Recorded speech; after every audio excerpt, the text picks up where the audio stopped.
Hi welcome to trendy TV. గత ఎన్నికల ముందు కాంగ్రెస్ లో చేరిన తీర్మార్ మల్లన్న ఆ పార్టీ అభ్యర్థుల గెలుపు కోసం తీవ్రంగా శ్రమించారు. మల్లన్న ప్రచారం చేసిన నియోజకవర్గాల్లో చాలా వరకు కాంగ్రెస్ విజయం సాధించింది.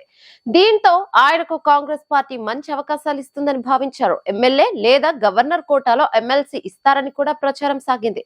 అయితే మల్లం ఎన్నికల్లో పోటీ చేసి సత్తా చాటాలని కోరుకుంటున్నట్లు తెలుస్తుంది. ఇక ఇందులో భాగంగా మరోసారి గ్రాడ్యుయేట్స్ ఎమ్మెల్సీ ఎన్నికల్లో పోటీ చేయడానికి ఆయన సన్నద్ధమవుతున్నారని తెలుస్తోంది. కాంగ్రెస్ పార్టీ తరపున పోటీ చేయబోతున్నట్లు సమాచారం. ఇప్పటికే కాంగ్రెస్ హైకమాండ్ నుంచి మల్లన్న అభ్యర్థానికి గ్రీన్ సిగ్నల్ లభించిందని క్షేత్ర స్థాయిలో వర్క్ చేసుకోవాలని సూచించినట్లు తెలుస్తుంది.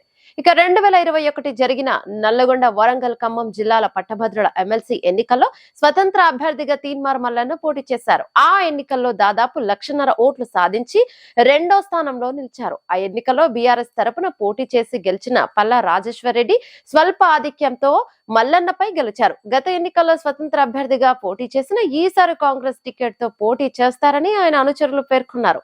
ఇక గత ప్రభుత్వ పాలనలోని వైఫల్యాలు, నిరుద్యోగులకు జరుగుతున్న అన్యాయాన్ని ప్రచారాస్త్రంగా ఎంచుకొని రాష్ట్రంలోని వివిధ వర్గాల ప్రజల్లో మల్లన్న గుర్తింపు పొందారు. ఇక తాజాగా జరిగిన ఎన్నికల్లో కాంగ్రెస్ అధికారంలోకి రావడంతో పాటు వరంగల్, నల్గొండ, ఖమ్మంలోని అసెంబ్లీ సెగ్మెంట్లలో మెజార్టీ స్థానాలను కైవసం చేసుకుంది. ఈసారి కాంగ్రెస్ అభ్యర్థిగా గ్రాడ్యుయేట్స్ ఎమ్మెల్సీగా ఈ 3 జిల్లాలతో కూడిన నియోజకవర్గంలో పోటీ చేసే విజయావకాశాలు ఎక్కువగా ఉంటాయన్నది మల్లన్న సన్నిహితుల అభిప్రాయం. ఇంతకాలం గ్రాడ్యుయేట్స్ ఎమ్మెల్సీగా ఉన్న పల్లా రాజేశ్వర రెడ్డి అసెంబ్లీ ఎన్నికల్లో ఎమ్మెల్యేగా గెలుపొందడంతో ఎమ్మెల్సీ పదవికి రాజీనామా చేశారు.